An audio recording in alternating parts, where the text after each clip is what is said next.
काशीपुर के जंगल से होते हुए एक सड़क गुजरती थी जो कि शहर से जाकर मिलती थी।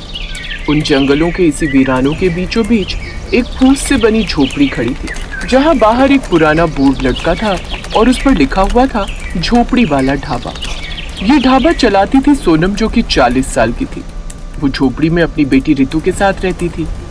उसके साथ ही उसकी 15 साल की बेटी रितु, जो कि दुबली पतली पर हिम्मत वाली लड़की थी। सोनम के पति का पीने के चक्कर में सब कुछ लुट चुका था और 4 साल पहले बीमारी में गुजर गया था। सोनम तब से जैसे तैसे अपनी उस झोपड़ी में ही ढाबा बनाकर चलाती थी। उसका ढाबा छोटा था, चूल्हा मिट्टी का, बर्तन पुराने, पर स्वाद में ऐसा अपनापन कि लोग रुक ही जाते थे।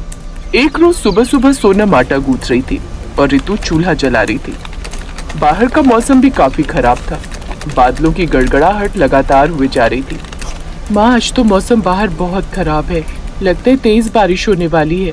हाँ बेटी, लग तो ऐसा ही रहा है। रितु, आज थोड़ी दाल ज्यादा निकाल लेना, कल वाले ट्रक ड्राइवर बोले थे कि वापस आते हुए फिर रुकेंगे। ठीक है माँ। माँ, कल स्कूल टीचर ने कहा कि बोर्ड की तैयारी अब से ही करनी होगी और एक्स्ट्रा क्लासेस भी लगेंगी। ये सुनकर सोनम के हाथ अचानक रुक गए। उसके चेहरे पर चिंता की रेखा उभरी। हे भगवान, फिर तो अभी से इतनी फीस मांगेंगे, हम कहाँ से लाएंगे? एक तो हमारा ढाबा है ही इस वीरान जंगलों के बीच, कितने कम ग्राहक आते हैं कि पैसे ज्यादा रुकते ही नहीं। माँ भी ना सोचो, मैं पढ़ना चाहती हूँ पर मजबूरी हुई तो छोड़ भी दूंगी, बस आप परेशान मत होइए। ये सुनकर सोनम का दिल कांप उठा। नहीं नहीं, ऐसा कभी मत बोलना, तुझे पढ़ाना ही है, चाहे मुझे 2 दिन भूखा क्यों न रहना पड़े। फिर माँ बेटी एक दूसरे के गले लग गई। कुछ देर बाद सोनम ने खाना बनाकर तैयार कर लिया। फिर एक रोज उनके पास एक बड़ी चमकदार कार ढाबे के पास आकर रुकी। उस गाड़ी से उतरे 3 लोग, जो कि देखने से ही शहर के अमीर लग रहे थे, जिसमें पति, पत्नी और उनकी एक बेटी थी। वो औरत बोली, ओह गॉड सुमित, ये जगह, क्या वाकई यहाँ खाना खाएंगे? ये झोपड़ी वाला ढाबा। ओफो अंकिता, अब ये वक्त नखरे दिखाने का नहीं है। देख रही हो ना मौसम कितना खराब हो रहा है, कभी भी तेज बारिश पड़ सकती है और भूख बहुत लगी है और आगे कोई जगह भी नहीं है जहाँ बैठकर हम खाना खा सके। सुना है यहाँ से 3 घंटे बाद जाकर ढाबा है। उनके साथ उनकी 17 साल की बेटी नैना भी थी, जो कि भले ही शहर से थी लेकिन फिर भी वो काफी डाउन टू अर्थ थी। आइए बाबूजी, घर जैसा खाना मिलेगा, दाल चावल रोटी सब ताजा है। क्या क्या सफाई है यहाँ, ये झोपड़ी में खाना कैसे? तभी नैना ने बीच में कहा, मॉम प्लीज, हम जहाँ खड़े हैं वहाँ कोई और जगह नहीं है, और पापा सही कह रहे हैं, हमें तेज भूख लगी है, पेट भरने के लिए इस वक्त यही काफी है। ना चाहते हुए भी अब अंकिता को उस झोपड़ी वाले ढाबे में रुकना पड़ता है। सोनम ने जल्दी से टेबल पर कपड़ा मारा, जिसके बाद रितु ने टेबल पर पानी का जग ला कर रखा। नहीं नहीं नहीं नहीं, ले जाओ इस पानी को, हम बोतल वाला पानी ही पियेंगे। रितु ने हल्की मुस्कान दी और कहने लगी, कोई बात नहीं मैडम जी, आप आराम से बैठिए। फिर नैना ने बीच में ही अपनी माँ को टोकते हुए कहा, मॉम प्लीज, अब आप शांत भी हो जाइए। तभी तेज बारिश होने लगी और ठंड भी पड़ने लगी। ओह गॉड, कितनी ठंड लग रही है। ये पहाड़ों की ठंड है बेटी, जरा सी बारिश हो जाए तो ठंड और बढ़ जाती है, लेकिन तुम चिंता मत करो, मैं अभी आग जला देती हूँ। फिर सोनम ने उनके पास आग जला दी, जिससे उन्हें ठंड से काफी राहत मिल रही थी। वाह, सचमुच कितना अच्छा लग रहा है। हाँ सचमुच बहन जी, अब जो कुछ भी खाने के लिए है ले आइए, अब भूख बर्दाश्त से बाहर है। यहाँ दूर दूर तक कोई ढाबा नहीं मिला।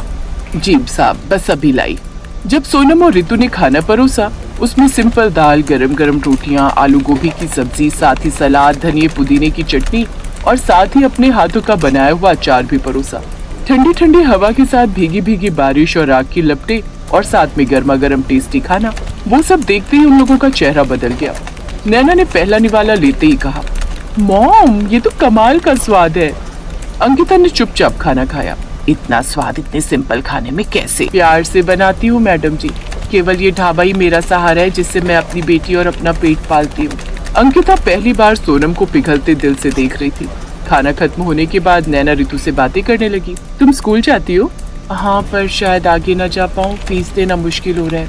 क्यों? आंटी तो इतनी मेहनत करती है। हाँ, पर ढाबे से उतना नहीं मिलता ना, फिर भी माँ मुझे पढ़ाना चाहती है।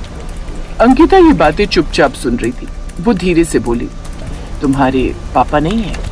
अब सोनम की आवाज भारी हो गई। वो अब नहीं है मैडम जी, शराब ने घर भी तोड़ा, सेहत भी, उसके बाद हम दोनों ही रह गए। ये सुनकर अंकिता की आंखें नम पड़ गई।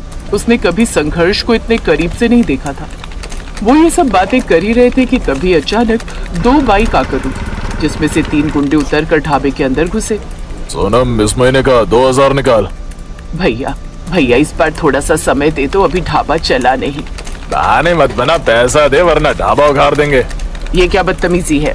अरे मैडम, बीच में मत बोलो, ये इलाका हमारा है। मैं भी पुलिस को बुलाता हूँ। फोन नीचे रख वरना हड्डियां तोड़ देंगे। तभी नैना अचानक आगे आई और जोर से बोली, अगर हाथ लगाए ना आंटी को तो तुम्हारा वीडियो पूरे इंटरनेट पर डाल दूंगी। ये देखो मैंने रिकॉर्डिंग चालू कर दी है, तुम सब लाइव हो। अगर हम में से किसी को भी कुछ हुआ ना तो तुम लोग बचोगे नहीं। तुम्हारे चेहरे पूरे देश के सामने आ गए हैं। एंड तुम्हारी जानकारी के लिए तुम्हें बता दूं कि मेरे दादाजी पुलिस कमिश्नर है। ये सुनकर गुंडे हक्के बक्के रह गए। अब सुमित और अंकिता भी रिकॉर्डिंग करने लगे। ये देख गुंडे भाग खड़े हुए। सोनम बैठ गई और रोने लगी। मैं अपनी बेटी को पढ़ाना चाहती हूँ मैडम, बस यही एक सपना है मेरा, पर किस्मत हर बार हमें दबा देती है, हर बार। माँ, मेरे लिए तुमसे बढ़कर कुछ नहीं है माँ, तुम मेरे लिए परेशान मत हो। सोनम जी, अब कोई गुंडा आपको छुएगा भी नहीं। मैं अभी पुलिस में शिकायत डालता हूँ। सुमित ने पुलिस में उन गुंडों के खिलाफ शिकायत दर्ज करवा दी और उनकी फोटो भी शेयर कर दी। ठीक है बेटा, उनके खिलाफ शिकायत दर्ज हो गई है। खैर तुम आज जहाँ हो वहीं रुको। काशीपुर से आने वाली रोड आगे खराब मौसम के चलते बंद कर दी गई है। बेकार ही रास्ते में फंसे रहोगे। ठीक है पिताजी। ऐसा कहकर सुमित फोन रख देता है। क्या हुआ सुमित? आज हम यहीं रुक जाते हैं। पापा कह रहे हैं कि आगे रास्ता बंद कर रखा है, इसीलिए हमें आज यहीं रहना होगा। क्या? कोई बात नहीं मैडम जी, आज रात आप सब यहीं रुक जाइए। इसके बाद उस सारी रात भारी बारिश होती रही। सोनम उन सबके लिए उस रात साग और मक्के की रोटी बनाती है। उस छोटी सी कच्ची झोपड़ी में चूल्हे की आग के आगे बैठकर सोनम और रितु उन सबके लिए खाना बनाती है। जिसके बाद रात को सबको खाना खिलाने के बाद वो सब काफी देर तक बातें करते हैं। रितु और नैना भी अच्छी सहेलियां बन जाती हैं।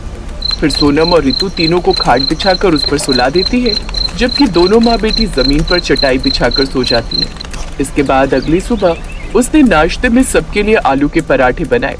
Wow, it's so yummy. सच में सोनम, तुम्हारे हाथों में तो कमाल का जादू है। क्या टेस्टी खाना बनाती हो तुम। फिर जाने के वक्त अंकिता ने पर्स निकाला और उसे ढेर सारे पैसे देने लगी। मैडम, इतना थोड़ी लूंगी, जितना खाना हुआ बस उतना ही लूंगी। तुमने कल हमारी बहुत मदद की है। आप हमारे मेहमान थे और उसके लिए मैं पैसे नहीं लूंगी। सोनम, तुमने हमारी मदद की और अब हम भी तुम्हारी मदद करना चाहते हैं। रितु बेटी की स्कूल पढ़ाई का पूरा खर्चा उठाना चाहते हैं, फीस, किताबें, सब। क्या सच? मैं पढ़ पाऊंगी? हाँ बेटी। माँ, मैं डॉक्टर बन पाऊंगी ना? उस वक्त तो वो वहां से चले गए, लेकिन फिर अगले हफ्ते सुमित ने मजदूर बुलाए। झोपड़ी की जगह छोटा सा सुंदर पक्का ढाबा बनवाया। साथ ही उसके ढाबे का खूब प्रमोशन भी किया। साथ ही अब वो हर महीने सोनम और रितु से मिलने आते रहते। पुलिस ने उस वीडियो के आधार पर गुंडों को पकड़ लिया। अब ढाबा पूरी तरह सुरक्षित था। साथ ही अब काफी भीड़ भी उनके ढाबे पर रहने लगी थी, जिससे माँ बेटी की